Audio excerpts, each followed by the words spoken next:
पहलगाम कश्मीर में 22 अप्रैल 2025 को हुए आतंकी हमले को लेकर सोशल मीडिया पर कई गणमान्य जिम्मेदार लोग बार बार यही बोल रहे हैं कि ये हमला भारत सरकार ने कराया, यानी मोदी ने कराया। ये कितना सच है ये तो बोलने वाले ही सबूत दिखाए।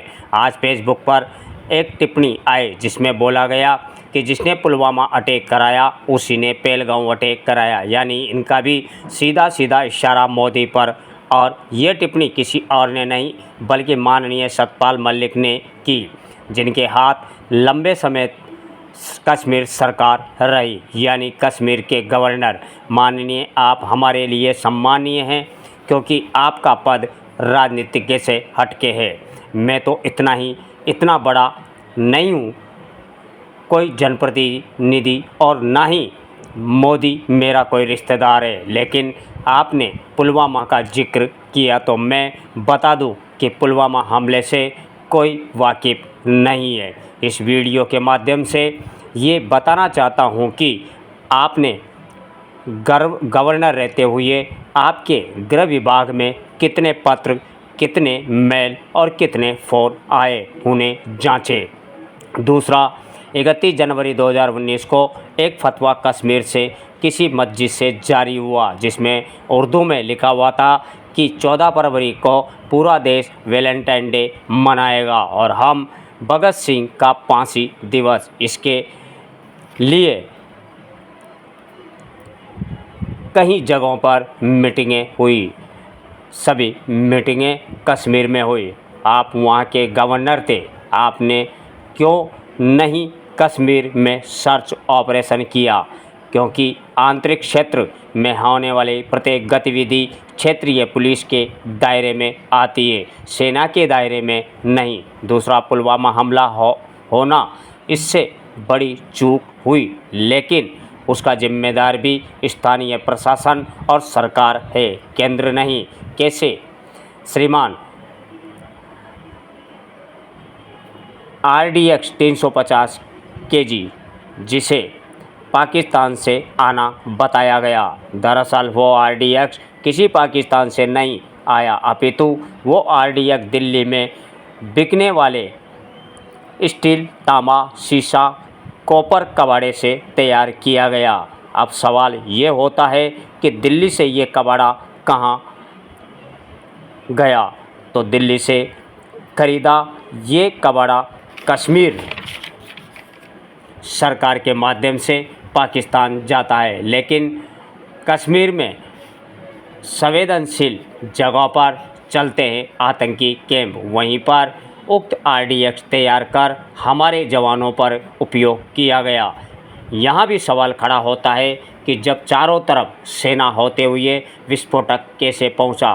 तो इसका जवाब स्थानीय सरकार ने सेना के सारे चेक पोस्ट हटवा दिए, जो रिकॉर्ड में मिल जाएगा। कोई विस्फोटक RDX पाकिस्तान से नहीं आया, यही तैयार हुआ और वहीं उपयोग किया गया। पुलवामा अटैक से कोई पूरी तरह से वाकिफ़ नहीं है, तो सच यह है कि दिनांक 31 जनवरी 2019 को PM हाउस को सूचना दी गई, गलती फ़ोन रिसीव करने वाले की, कि उसने उक्त सूचना को अदर में लिया, वही गृह मंत्रालय ने लिया, यानी उक्त समय उक्त फतवे की जानकारी को एक मजाक माना। दिनांक 11 फरवरी 2019 को ये जानकारी मथुरा सांसद श्रीमान हेमा मालिनी के मुंबई आवास को दी गई, जिसमें बताया जाता है कि सूचना सांसद महोदय को दी जाए ताकि ये सूचना PM या योगी तक जाए और 14 फरवरी को होने वाले हादसे को रोका जा सके, लेकिन ऐसा नहीं हुआ। और माननीय सांसद महोदय हेमा मालिनी ने एक रिपोर्ट इस आशय की दी कि इस नंबर से फ़ोन आया कि मेरी जान को खतरा है, इसलिए मुंबई पुलिस मुझे सुरक्षा दे। उन्होंने बिना वजह ही सुरक्षा ले ली और उधर 14 फरवरी को हमारे 43 जवान शहीद हुए, पूरा देश रोया। अब एक और सवाल खड़ा होता है कि PM हाउस ने क्यों नहीं सूचना को गंभीरता से लिया?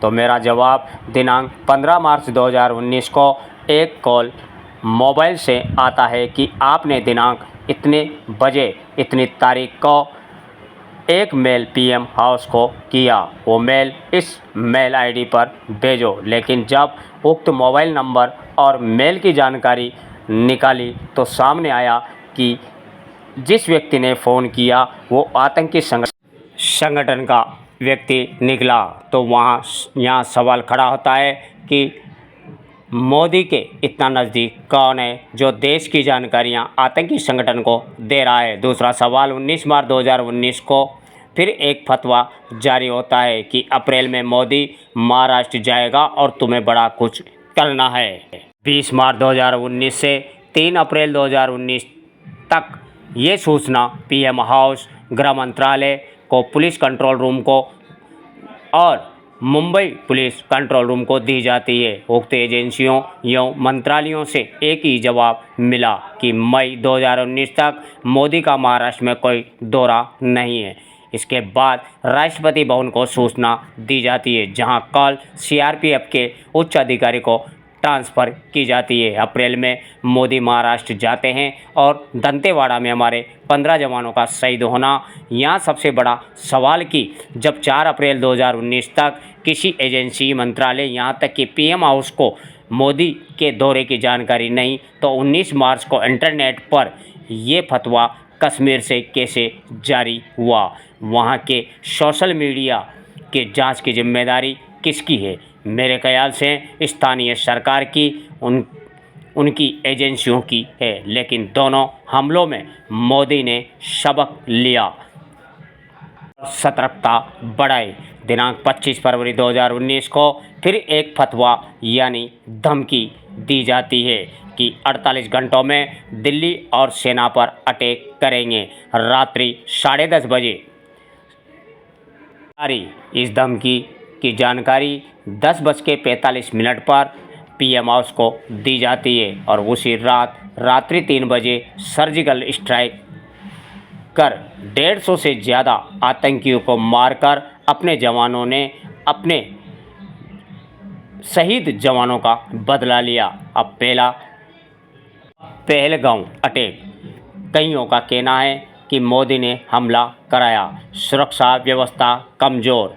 तो जवाब, आंतरिक क्षेत्रों की सुरक्षा की जिम्मेदारी सेना की नहीं अपितु पुलिस की होती है और इसकी जिम्मेदारी वहाँ की राज्य सरकार, वहाँ के प्रशासन की होती है।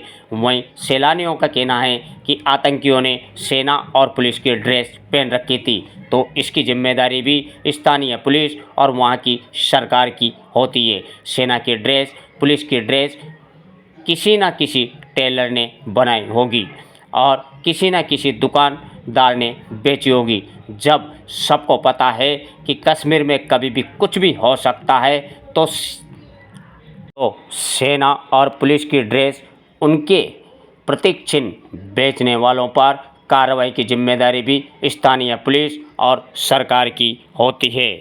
पहली बात तो पुलिस ड्रेस, सेना ड्रेस, उनका मार्का, उनके प्रतीक चिन्ह पर रोक लगे। पुलिस और सेना के प्रतीक चिन्ह या उनके ड्रेस गैर व्यक्ति को पहनने का अधिकार किसने दिया? क्यों नहीं सख्ती से पाबंदी लगाई जाए? मेरा तो इस वीडियो के माध्यम से यही कहना है कि मोदी का मंत्रिमंडल बदला है, प्रशासनिक स्टाफ वो का वही है जो 2017 के पूर्व में था।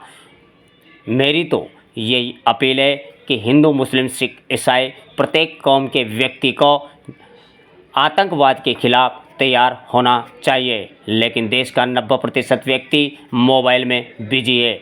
हम 15 अगस्त और 26 जनवरी को ही देश को याद करते हैं, वो भी 2 घंटे। उसके बाद देश के लिए सोचने का किसी को फुर्सत नहीं है। आज के समय में हर व्यक्ति को पैसा चाहिए, चाहे वो आम नागरिक हो, जनप्रतिनिधि हो या किसी भी विभाग का अधिकारी हो, सबको पैसा चाहिए। लेकिन आतंकवाद को ख़त्म करना है देश से, तो सबसे पहले तो खुफिया तंत्र को मजबूत करना पड़ेगा। मुखबिरों के नाम आने वाला टोटल फंड मुखबिरों को मिले, जबकि सारा फंड अधिकारी चट कर जाते हैं। दूसरा, देश की समस्त अदालतें, समस्त वकील देश के खिलाफ कार्य करने वाले व्यक्ति या आतंकी की ना तो कोई वकील पैरवी करे और ना ही कोई न्यायालय उसकी ट्रायल करे, सीधा सज़ा सुनाए। और जब तक ये नहीं होगा तब तक ऐसे हमले होते रहेंगे और निर्दोष मरते रहेंगे। दूसरों पर आरोप लगाने से अच्छा सबको देश के लिए सोचना पड़ेगा और देश की सुरक्षा के लिए कार्य करने वालों की आर्थिक रूप से मदद करें, उनका सम्मान और उन्हें प्रोत्साहित करें। लेकिन ऐसा होता नहीं, किसी को किसी से मतलब नहीं, बस पैसा कहाँ से आएगा यही जोड़ तोड़ करने में लगे रहते हैं। वहीं मोदी की बात तो पाकिस्तान को तन से और आर्थिक रूप से पूरी तरह से नंगा कर देगा मोदी। सोच सबके अंदर होनी चाहिए कि देश से बड़ा ना कोई व्यवस्था है, ना कोई कानून है और ना ही कोई अपने लिए कोई महत्व रखता है। देश सर्वसामान्य है।